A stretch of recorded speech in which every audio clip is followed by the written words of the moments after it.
Ayan, good morning mga kapatid. Pagbukas ko ng Facebook kanina, may nakita akong video.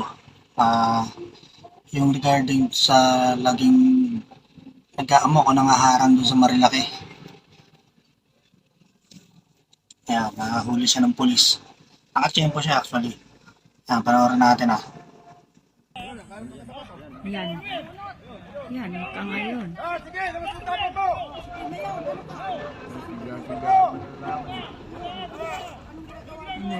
Ano. Wala na yung kayabangan mo ngayon. Ayan. So ito siya. Bali hinarang niya yung Grab rider.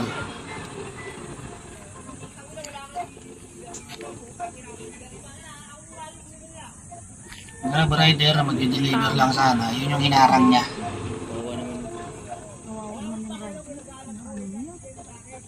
Ano naman yung pinagtripan? Parang ito yung lalaki na itong nag-viral sa Marilaki nangaharang ng mga rider. Ba't nandito doon? Oo naman, Grab rider. Mag-deliver lang yun eh. Siya yung laging nasa Marilaki. Yung nag-viral na laging nang aabang doon ng mga rider.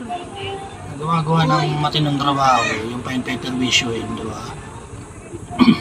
Pinagtripan yung Grab rider Naghahanap po yung tao eh.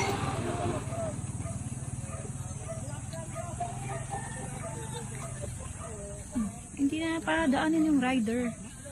Na-istorbo niya na yung rider. Ano ang problema nito?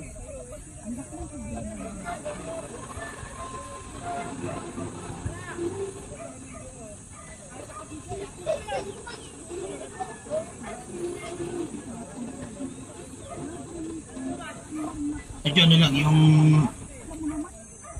nakalagay kasi dito tiklop eh. Tiklop lang, tiklop.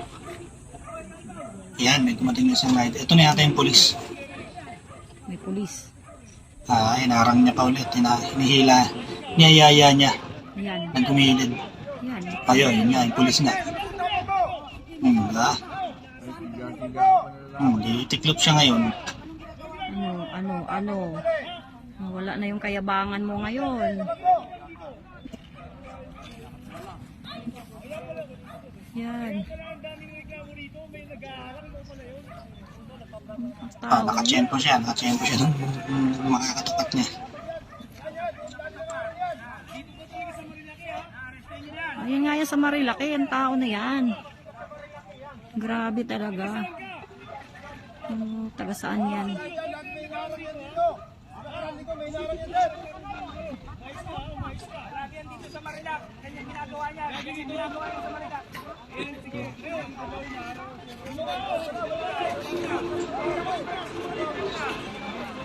Okay, marites tayo.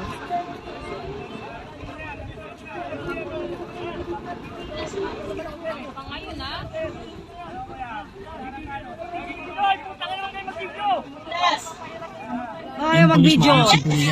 Lagi kang pasikat. Yan, lagi kang nanghaharang.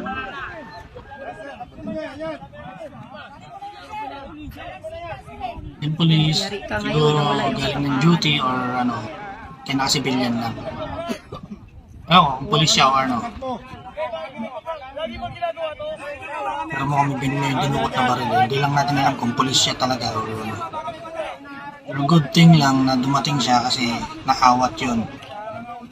Kasi mukhang kinikikilan niya yung Grab rider na nakatrabaho ng matino. Parang kinikikilan niya eh. Tapos parang ang dating, parang nangihingi siya kasi nagkugutom siya. Lagi na hinaharang yan dito, tuwing linggo, sir. Yung unang hinaharang niya, ayan yung unang hinaharang niya, yung Grab rider. Kaibigan, walang kaibigan niya dito. Ano kayong binibidyo ka? Ano kung binibidyo ka? Hindi siya kasundo ng mga tao.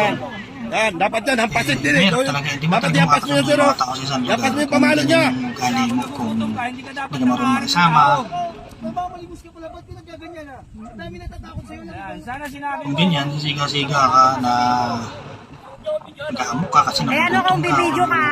wala kang Viral ka ngayon. makain sa buhay, ganyan yung gagawin mo, makakahanap ka talaga ng katapat. Laging ganyang ginagawa mo. nakita mo kita dito, uli na kita, umayos ka, kung nagpapalimos ka, huwag ka naman...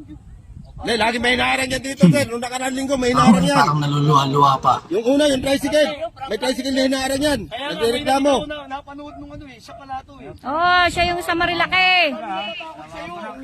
Sa ginagawa mo. Yan, ang yapang-yapang yan. Yan.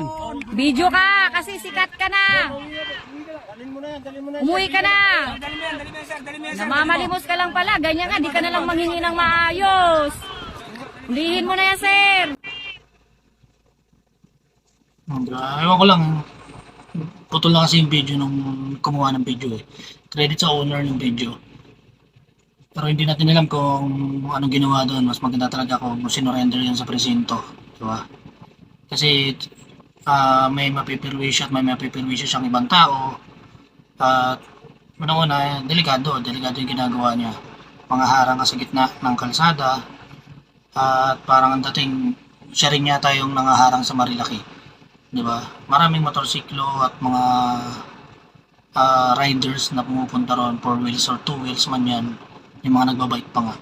Eh kung makatsyempo na yung harangin niya sobrang bait or walang kakayahan na sumagot, bigay lang ng bigay, di ba? Eh kung makatsyempo siya na gano'n, doon kasi nangyayari na nawiwili yung tao eh. Once na binigyan mo para sa kanya, pwede nang gawin yun ulit. Ulit-ulitin niya na yun. Kaya good thing lang naharang siya ng ganun at na-stop yung ganun. So sana lang nadala siya sa presinto. Sa nag-video, yan, sana nakuha ng video kung saan siya pumunta or anong ginawa ng polis para or nung civilian na yun para klaro din kung ano yung kinalabasan ng pagharang ng polis. Diba? So yun lang at nakakatuwa lang na huli yung ganitong klase ng tao. Okay.